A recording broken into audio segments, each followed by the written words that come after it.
Miami Dolphins fans, before we get today's show started, be sure to hit that big red button and subscribe. We just passed the 17,000 mark on subscribers. Thank you all for that. Let's get to 18 before week 3 when the Miami Dolphins play the Raiders. All you got to do is hit that big red button and stay in the know on your Dolphins all season long on the latest news, rumors, and everything else Miami Dolphins right here on Miami Dolphins Today.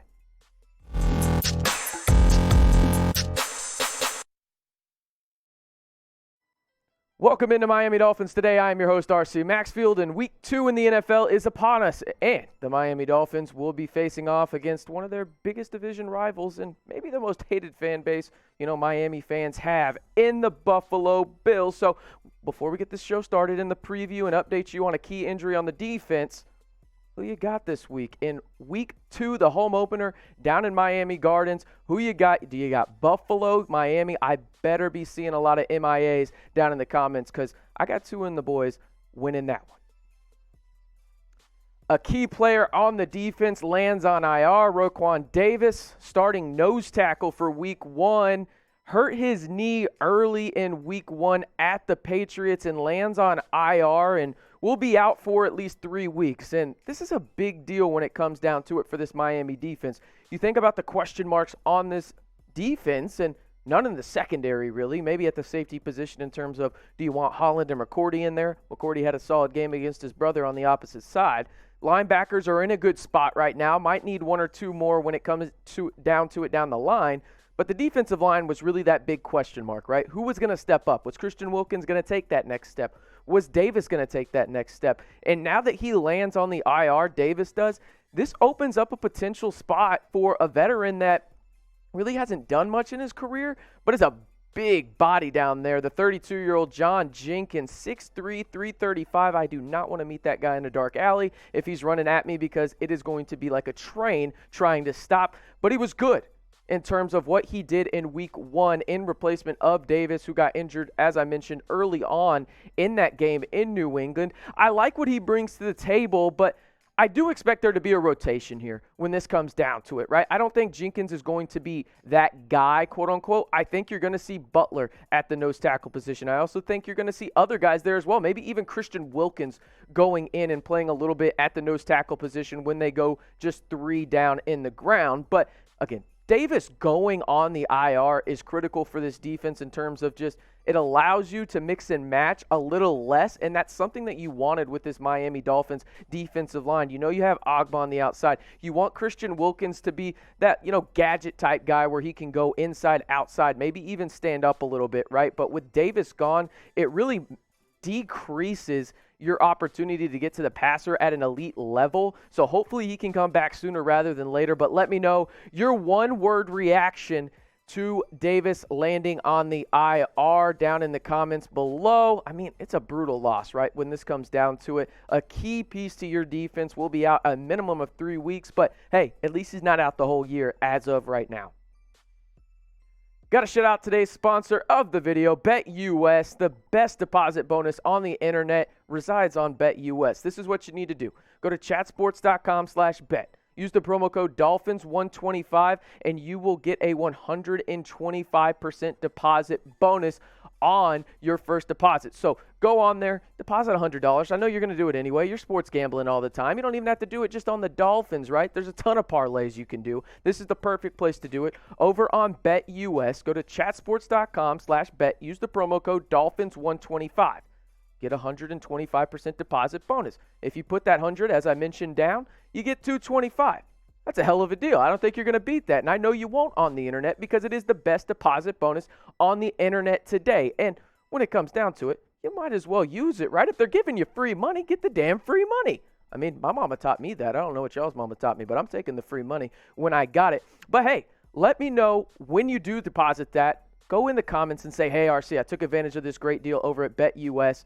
We're going to love that. I'll give you a shout out on the next show. But again, go to chatsports.com/bet. Use the promo code Dolphins125 to get the best deposit bonus on the internet today. 125%. Who's doing that? BetUS is.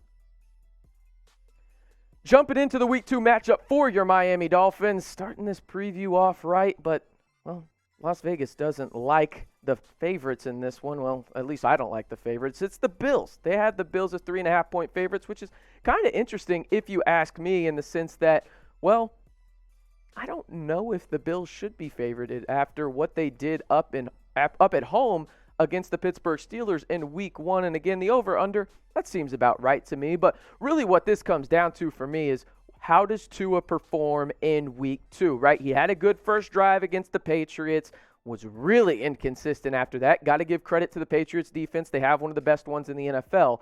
But really, the main storyline for me when it comes to Tua Tagovailoa is, can he improve versus this Bills defense? And this Bills defense is a good one as well, probably on par, maybe a little bit below the Patriots overall, right? But Tua showed flashes last week. He just needs to build upon the consistency aspect of it. And I know there's a lot of people down in the comments ragging on Tua, saying he's just not it. You need to go get Deshaun Watson. I don't agree with that. I think looking at the stats from last week, there's nothing eye-popping here, right? The completion percentage has to improve, no doubt. Yards, you want a little bit more, but that Patriots secondary is elite. He did have 2 touchdowns, one through the air, one via the ground as well, and he did have that interception that, let's just be honest, just wasn't a good throw by Tua. But overall, I think you have to like the steps that he's taken in the preseason and this offseason, and really what you saw from him behind an offensive line that struggled a lot of times in week 1 against the Patriots. The pass rush, you had 2 guys in Kinley and Davis who ranked out the best on PFF according to Pro Football Focus. Everybody else was pretty bad on that offensive line if you look at their grades, and I know the grades aren't that great in terms of that, but I think that this offense can take the next step with Tua if he gets protection, and also getting this guy back and in the lineup, Will Fuller. This is going to be a big deal for me in terms of just taking that top off the defense. I've talked about this in a couple videos in the past week in terms of getting him back, right? Will Fuller is an elite down the field threat, and I think that will just help Tua in the sense of, he's not going to go down there every time, but it will allow the Jalen Waddles, the Devontae Parkers, even the Myles Gaskins of the world to operate in a little bit more space, which allows them to get more yak, specifically Waddle and Gaskin, who are 2 of the most elusive players in the NFL when it's all said and done. So I think getting Will Fuller back, a better offensive line, You gotta expect Tua's going to be better, right? And you have to expect that he is going to take more downfield shots with Fuller in the game. He just couldn't do that against the Patriots due to their great secondary. And this is no disrespect to the Bills. They have Tre'Davious White. They have Pryor as well, who are really, really good secondary members for them. But overall, I think Tua's just going to have to try and take the top off of the defense a few times to really allow those intermediate routes to develop for a Jalen Waddle, Devontae Parker, and even out in the flats for Myles Gaskin in this game. So look for a few downfield shots with Will Fuller. I expect one early just to try and get him back in the game and really allow him to feel comfortable in that Miami offense. And shoot, maybe it happens on the first drive even. I'm really looking forward to seeing what Will Fuller can do for this Miami offense all season long. How many TDs will Tua have versus Buffalo, though? I know there's going to be some critics down there saying he shouldn't even be starting, and stop it on that front. But really, I think Tua is one of those guys where right now he is in prime position to be a game manager, right? That's what he is for this team. He will take that next step. I thoroughly believe that, and I think this weekend is a pretty opportunistic time to do so. Getting Will Fuller back, having your full allotment of weapons out there, opposite of, not having Preston Williams. But I think all of your starters being out there is going to be critical. Your offensive line has to play better. You get Austin Jackson back. I think he will, and you know what? I'll go with 2 touchdowns for Tua this week in the air. If you haven't already, be sure to hit that big red button and subscribe to Miami Dolphins Today, your one-stop shop for everything Miami Dolphins. We're giving you great content all season long. Listen, we got to 17K. Let's get to 18K before the Raiders game here in a couple of weeks. And if we get to 18, I know that we've been talking about it. We might do a live here. I don't know. I'm not in charge. That's the boss. That's Sam behind the camera for you. He's the one making the rules, not me, right? Let's get to 18 and put the pressure on the bosses so we can do watch parties all season long for your Miami Dolphins. We can interact all season long, and I'll be interacting with you guys in the comments all season long as well. But first, you have to hit that big red button to subscribe to Miami Dolphins Today. Here are the 5 storylines and things that I'm going to be watching in Week 2 with the Buffalo Bills coming down to Miami Gardens and facing off against the Dolphins. The biggest thing is, how does the offensive line perform? I mentioned that only 2 guys had a PFF grade than 60, right? That's just not going to cut it. You got to be better than that. I know that Eichenberg wasn't great on that left side. He will be replaced by Austin Jackson now. But overall, again, over under a 47.5. I think the only way you get there if you're the Dolphins in terms of your side of the equation here is if that offensive line performs. Overall, though, moving to the defensive side, who does White cover, right, in terms of the Bills' defense? Who is he going to cover, right? You have Pryor, who I expect to come down in the box and really try to create problems for Myles Gaskin.